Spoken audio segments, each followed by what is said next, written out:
Abra a tua Bíblia no Salmo 100, por favor. Vamos ler o Salmo 100.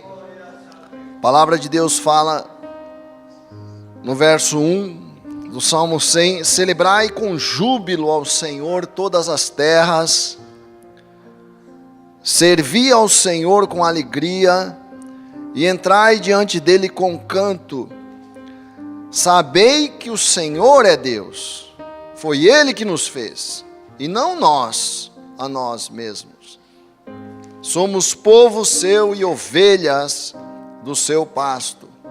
Entrai pelas portas dele com gratidão, entrai nos seus átrios com louvor. Louvai-o e bendizei o seu nome, porque o Senhor é bom e eterna a sua misericórdia, e a sua verdade dura de geração em geração. Amém? Esse salmo é um salmo maravilhoso, é um salmo de gratidão, e falam a maneira. É engraçado que é muito importante nós sabermos que atitude nós devemos ter em cada situação que nós vivemos.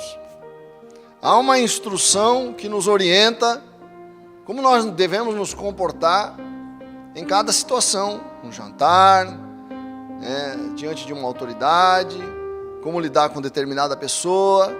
E a Bíblia está nos dando aqui uma instrução de que maneira nós devemos entrar na casa de Deus, que relação nós temos que ter com a casa de Deus. Entrai nas suas portas com júbilo, celebrai com júbilo ao Senhor, entrai pelas portas dele com gratidão. Quer dizer, eu tenho que entrar na casa de Deus em clima de alegria. Posso ouvir um amém? Em clima de festa, porque é uma bênção vir à casa de Deus. Há um outro salmo que me diz assim: alegrei-me quando me disseram, vamos à casa do Senhor. Quer dizer, é um momento de alegria. Eu vibrava, eu lembro quando me converti. Eu já contei isso aqui várias vezes, mas algumas pessoas ainda não ouviram. Eu morava no Meier, que é na zona norte do Rio de Janeiro. Eu tinha 19 anos de idade. E eu tinha que ir até Niterói para ir à igreja, que foi a igreja em que eu me converti, me identifiquei com aquele trabalho. E eu ia com uma felicidade, andava, pegava ônibus, né? Eu até hoje lembro, era o Valqueire Praça 15, que era o 260. Não esqueço do Valqueire Praça 15. Pegava aquele ônibus, levava uns 50 minutos para chegar na Praça 15. Na Praça 15 eu pegava uma barca, atravessava a Baía da Guanabara, chegava em Niterói e ainda tinha que pegar um ônibus para ir para a igreja. Mas eu ia numa felicidade imensa. Atravessava aquela barca, encontrava os irmãos que moravam no Rio de Janeiro, que também faziam a travessia, e iam para Niterói, para a comunidade S8 que eu pertencia. E eu ia com alegria, que eu estava indo para a casa de Deus, eu ia sentir a presença de... A gente saía dos cultos falando: o que você achou do culto hoje? Como é que foi a palavra? E o louvor? E aquela parte? E aquela ministração? Você viu a palavra que fulana deu? A visão que não sei quem teve? Era uma emoção ir para a casa de Deus. Você precisa vir para a casa de Deus com alegria. Posso ouvir um amém? Não com lamento, não com gemido. Tem alguma coisa errada comigo se meu coração tranca a minha vinda para a casa de Deus. Alguma coisa está errada, porque vir para a casa de Deus tem que ser razão de alegria, de festa. Nós temos que entender que nós estamos entrando nos átrios do Senhor. A tenda de Moisés, que foi o primeiro templo, primeiro espaço criado para o louvor e para a adoração de Deus, a tenda de Moisés, que foi o tabernáculo de Moisés, né? É interessante que dos vários nomes que se dava ao tabernáculo de Moisés, um deles era a tenda do encontro. É um lugar em que eu vou para me encontrar com Deus. Eu saio de casa e vou para um lugar especial, reservado para me encontrar com Deus, para sentir essa presença boa da glória de Deus, para beber dessa atmosfera da glória de Deus. Para isso eu venho para a casa de Deus, lugar que eu vou me encontrar com Deus me reuni com o povo de Deus com o propósito de adorar a Deus. Tem coisa melhor do que isso na vida? Nós precisamos gritar isso, porque há tanta pressão para nos fazer esquecer, para nos distrair, para nos manter apegado a outras coisas, que nós esquecemos e não valorizamos a glória que é vir na casa do Senhor adorar o nosso Deus. A tenda de Moisés era um lugar do encontro.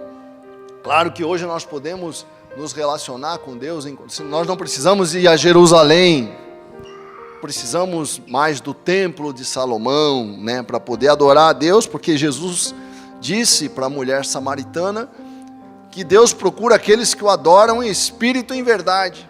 Quer dizer, não existe um lugar específico para você se conectar com Deus. Pode fazer isso na tua casa, você pode fazer isso em qualquer lugar que você estiver, mas entenda que ainda há um lugar de encontro.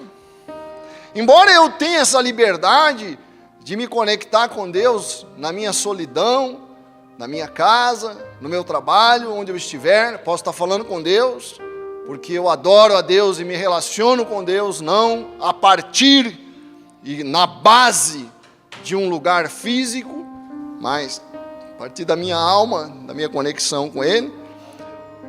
Ainda há um lugar em que eu vou buscar a presença de Deus em reunião com os meus irmãos.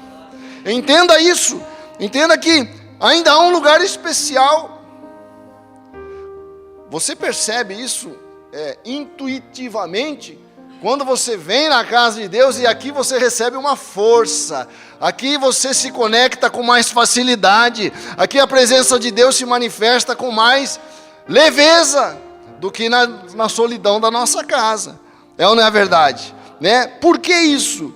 Por quê? Porque o lugar do encontro é o lugar, o espaço em que o povo de Deus, seja uma comunidade pequena, seja uma comunidade grande, o espaço físico que nós reservamos para, em reunião, buscar a presença e adorar a Deus. Por isso a igreja tem essa importância, por isso a tenda do encontro ainda existe. Porque a fé não é uma experiência solitária apenas. A fé é fundamentalmente uma experiência comunitária. Quando somos comunidade, somos mais fortes. Quando eu me reúno, quando eu como com os irmãos, quando eu estou no ambiente de comunhão, eu fico muito mais fortalecido. Há um mistério na comunhão. Por isso, essa é a importância do lugar do encontro. Diga amém. Ainda existem os átrios do Senhor. Quais são os átrios do Senhor? O espaço que o povo de Deus escolheu para se reunir. Por isso a igreja ainda é uma bênção. A igreja, você pode dizer, a igreja é cada um de nós, mas não é isso. A igreja não sou eu isoladamente. Eu sozinho não sou a igreja. Ah, não, cada um é a igreja. Não, cada um não é a igreja isoladamente. Cada um é a igreja quando está conectado com o povo de Deus. Aí sim cada um é a igreja, aí sim nós somos igreja. Porque a igreja é a reunião dos filhos de Deus. E não alguém que egoisticamente resolveu viver isoladamente, falou, não, cada um é a igreja. Não, como assim? Nós somos uma família. Uma família não pode ser uma pessoa isolada. Por isso, lá em Efésios capítulo 3, verso 20, a Bíblia fala assim, ora, Efésios 3, 20, aquele que é poderoso para fazer tudo mais abundantemente, além daquilo que pedimos ou pensamos, segundo o poder que em nós opera, a esse glória, aonde? Fala forte. Mais forte. Aleluia. A esse glória na igreja, na reunião do povo de Deus, na união do povo de Deus. Posso ouvir um amém? Em todas as gerações, para todos sempre. Há uma glória que Deus reservou para manifestar na igreja, no meio do povo. Amém? no meio da reunião do povo de Deus. Por isso que o Salmo 133 diz, agora entenda o sentido do Salmo 133, que diz, ó, quão bom e quão suave é que os irmãos vivam em união, porque a igreja é essa união. Nós precisamos ter esse aprendizado, que há uma bênção que você recebe, uma graça, uma força, que você não recebe no isolamento. Por isso que quando você se isola, você enfraquece a tua fé, e as coisas de Deus vão ficando opacas. A Bíblia, a glória, a oração, o louvor, vai perdendo a beleza, a influência sobre mim, porque eu estou me isolando. O isolamento leva a um enfraquecimento da fé. As pessoas que ficam sem vir sabem disso. Parece que vai ficando mais difícil a conexão. Oh, quão bom e quão suave é que os irmãos vivam em união. É como óleo precioso sobre a cabeça que desce sobre a barba de Arão. Arão é o sacerdote. É interessante que ele usa aqui a figura de um sacerdote. O óleo desce pela estrutura da igreja. Porque Arão é o sacerdote escolhido por Deus. Há uma bênção nessa relação que nós temos entre nós. Posso ouvir um amém? É como óleo precioso sobre a cabeça que desce sobre a barba de Arão, e que desce a orla das suas vestes, como orvalho de Hermon, e como que desce sobre os montes de Sião, porque ali o Senhor o quê? Aonde? No lugar da reunião, onde os irmãos vivem em união. Fala assim, aleluia. Ali o Senhor ordena a bênção e a vida para sempre. Fala para o teu irmão, tua presença aqui é importante demais, meu irmão. Fala para ele assim, ó, a tua presença abençoa você e abençoa a mim. Porque quando você está aqui, eu me sinto mais forte. E quando você está ausente, eu me sinto mais fraco. Nós temos um elo, e esse elo se manifesta quando você está presente. Quero ouvir um amém. Aleluia. Então, nós estamos aqui para nos encontrar com Deus. E a Bíblia nos ensina que nós temos que ter uma atitude. E essa atitude que a palavra de Deus está nos ensinando, que é a atitude boa para você vir para a casa de Deus, é a atitude de gratidão. Eu preciso exercitar. Alguém já disse que gratidão é a maior das virtudes. A atitude de gratidão, de graça, de alegria. Eu tenho que entrar com gratidão nesta casa. Graças a Deus pela vida. Graças a Deus pelos meus olhos que veem. Graças a Deus pelo meu irmão que está aqui. Graças a Deus porque novas possibilidades vão se abrir hoje para mim, porque eu estou na casa de Deus. Amém ou não? Aqui nós devemos entrar com esse espírito. Deus nos trouxe até aqui. Tem uma passagem em 1 Samuel, capítulo 7, verso 12, que Samuel levanta uma oferta a Deus, um sacrifício, faz um sacrifício a Deus, para uma vitória contra os filisteus, e eles vencem os filisteus.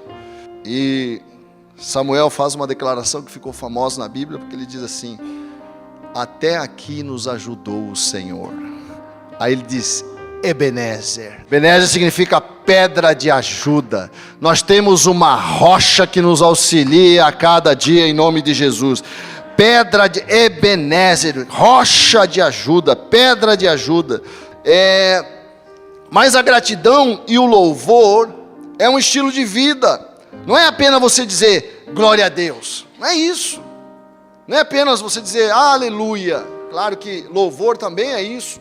Mas a gratidão é uma mentalidade que nós temos que ter. Nós temos que ter uma mentalidade que dá graças. Sabe? Que agradece. Ah, não, mas eu estou isso. Não. Nós temos que mudar a nossa mentalidade. Essa valorização pelo que nós temos como filhos de Deus. Nós temos um patrimônio imenso por pertencermos ao povo de Deus. Temos vida eterna, temos a presença de Deus, temos Ebenezer, uma pedra que nos ajuda na hora das dificuldades, uma rocha que entra em nosso auxílio na hora que nós temos momentos de angústia, de dor. Meu Deus, será que nós não enxergamos a glória que é ser crente? Está na hora de você perceber isso, se alegrar com isso, dar graças. A Bíblia fala, sabe como Deus se refere a nós? O povo que se chama pelo meu nome. Você carrega no peito o nome de Deus. Por isso que as pessoas cobram do crente um comportamento diferente dos outros. Mas você é crente, né? Porque eles sabem que o crente leva no peito o nome do Senhor. O sumo sacerdote em Israel, quando ele ia ministrar no templo, ele tinha que trazer um selo no peito escrito santificado ao Senhor, quer dizer, separado para o Senhor. Fala para o teu irmão, você é separado para o Senhor. Então, eu gosto muito quando a Bíblia fala assim, não vos conformeis com a mentalidade deste mundo. O mundo tem uma mentalidade, nós temos que ter outra. O mundo tem a sua mentalidade, nós temos que ter outra. Existe a mentalidade do mundo e a mentalidade do Espírito Santo. E o maior desafio na vida cristã é eu fazer essa substituição de mentalidade. Mudar a minha maneira de encarar os problemas, de encarar a vida, de encarar as situações e alterar a maneira de pensar, a maneira de enxergar a vida. O mundo tem uma mentalidade de reclamar, de praguejar, de xingar, de ofender, de se vingar. E o Espírito Santo tem uma outra mentalidade, que é a mentalidade da gratidão, é a linguagem, o louvor é a linguagem do Espírito Santo. Você tem que mudar a sua linguagem. É difícil, né? Por exemplo, a gente se converte, hoje em dia, a pessoa que não fala palavrão, ela é estranha no mundo, né? O cara não fala nem palavrão. Você tem que falar palavrão. Se você não fala palavrão, você não é normal. Assim que o mundo vê. O cara não fala, não xinga nenhum palavrão. Porque o mundo tem uma mentalidade de praguejar, de xingar, de ofender. Essa é a mentalidade do mundo. E nós temos a mentalidade do Espírito de Deus, que é uma mentalidade de louvor, uma mentalidade de alegria, uma mentalidade de gratidão, uma mentalidade que dá graças, que vê a vida da perspectiva, presta atenção nisso. O Espírito Santo faz o Filho de Deus olhar para a vida sob a perspectiva da gratidão a Deus. É isso que o Salmo 100 está falando aqui, ó. Quando o Salmo 100 fala, celebrai com júbilo ao Senhor todas as terras, servi ao Senhor com alegria. Entrai diante dele com canto. Mas por que eu vou entrar diante dele com canto? Por que eu vou servir ele com alegria? O Salmo fala, sabei que o Senhor é Deus. Primeiro, essa é a grande notícia. Tem um Deus no céu. Nós não estamos largados na vida sem a existência de um Deus amoroso e bondoso. Há um Deus, só isso já era motivo para nos alegrar, sabe? Não estou aqui largado no mundo, tem um Deus que governa todas as coisas e minha vida está nas mãos dele. O texto de Isaías, ele fala, que o Senhor te guarde na palma da sua mão. Sabei que o Senhor é Deus, foi Ele que nos fez. Eu estou aqui e podia não estar. Eu estou aqui porque Deus teve a graça de me trazer à existência. Que maravilha existir, poder ver a vida, poder ter essas emoções que nós temos. Foi Ele que nos fez e não a nós mesmos. Somos povo seu e ovelhas do seu pasto. Tenha gratidão por estar na vida, meu irmão.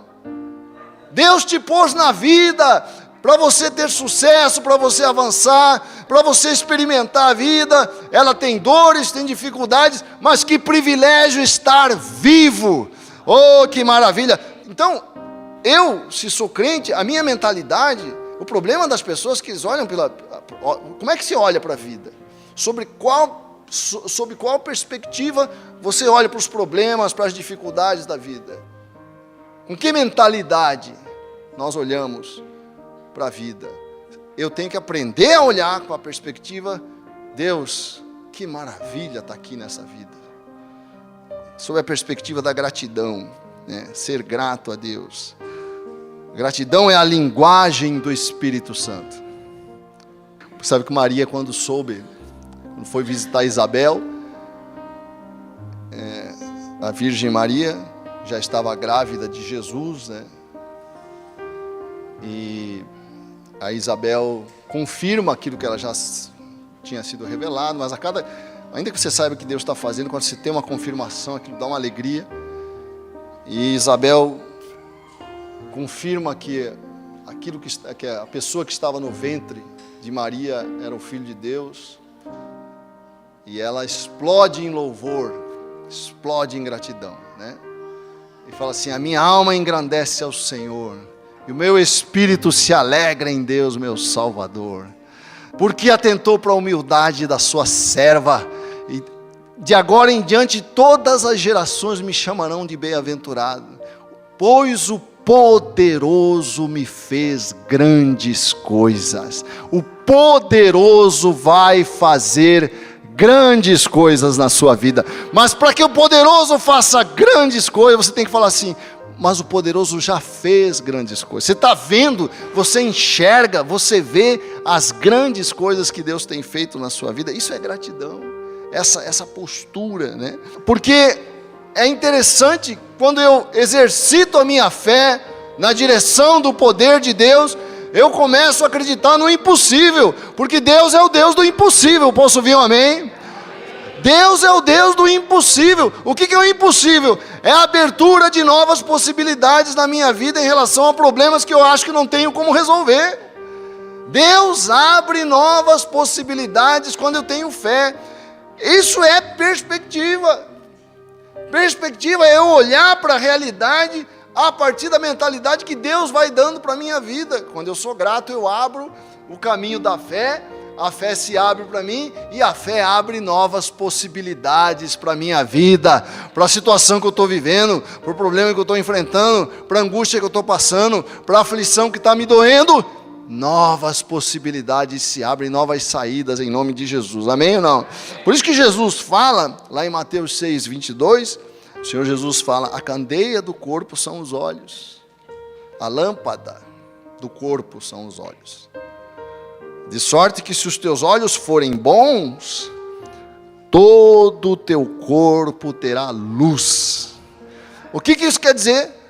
O Senhor Jesus está falando o seguinte: a maneira como você olha para a vida, a mentalidade, a perspectiva com que você olha para a vida, vai trazer luz para você, se for boa a maneira como você olha.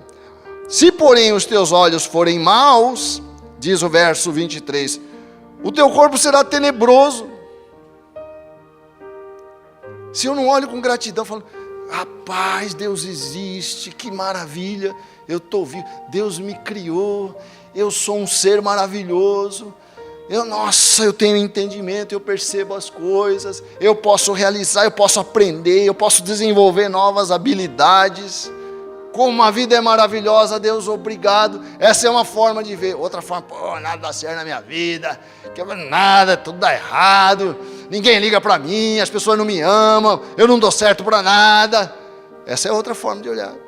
Uma forma traz luz, outra forma traz trevas. Os olhos falam disso. A candeia, a lâmpada dos olhos é a minha maneira de enxergar, a minha perspectiva, a forma como eu atento para a realidade. De que maneira você tem olhado para os problemas, para a vida, para as situações?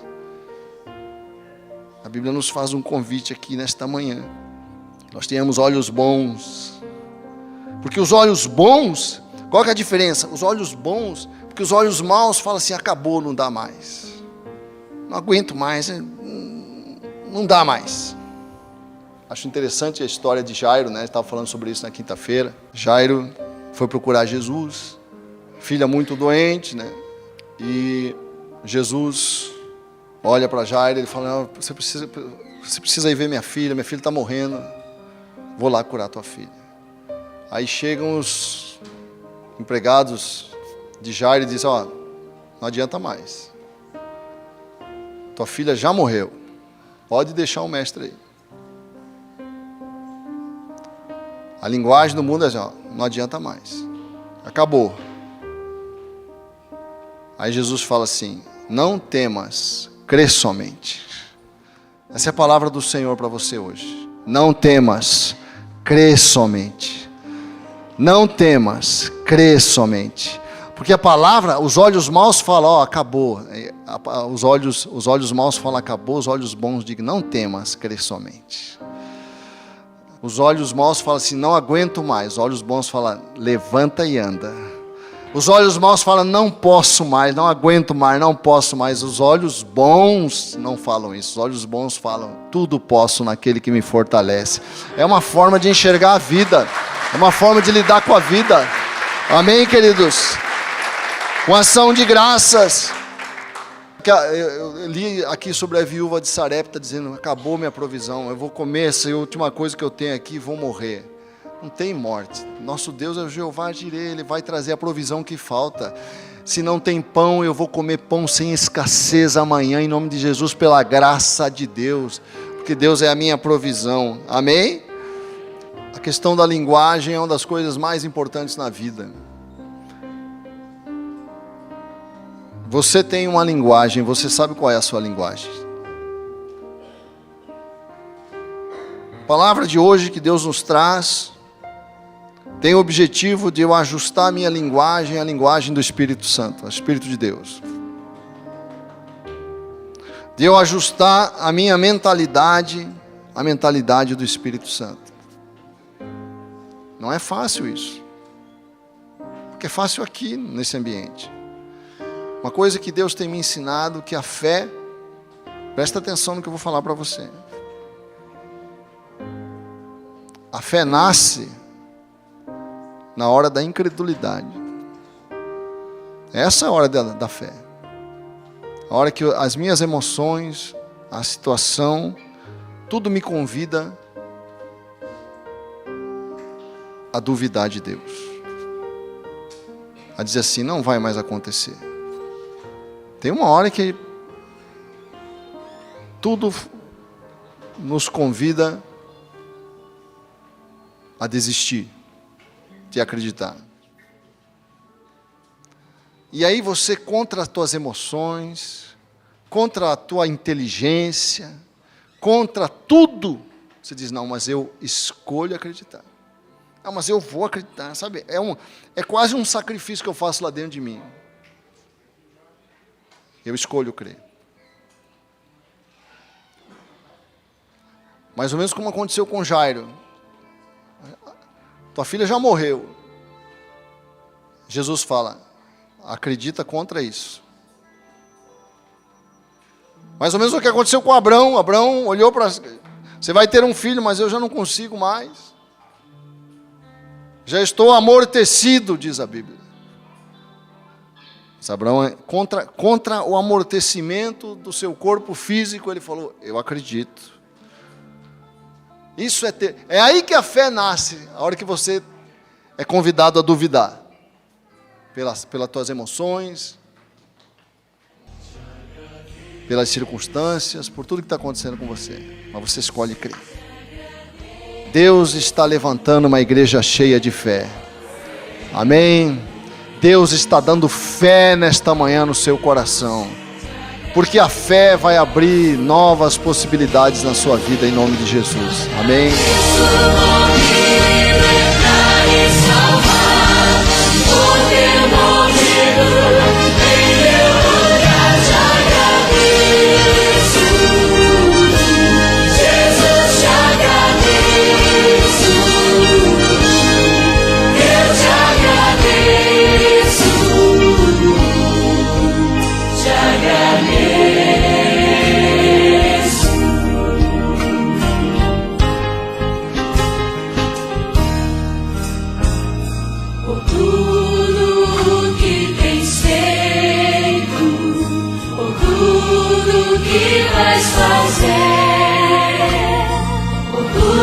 Promessas e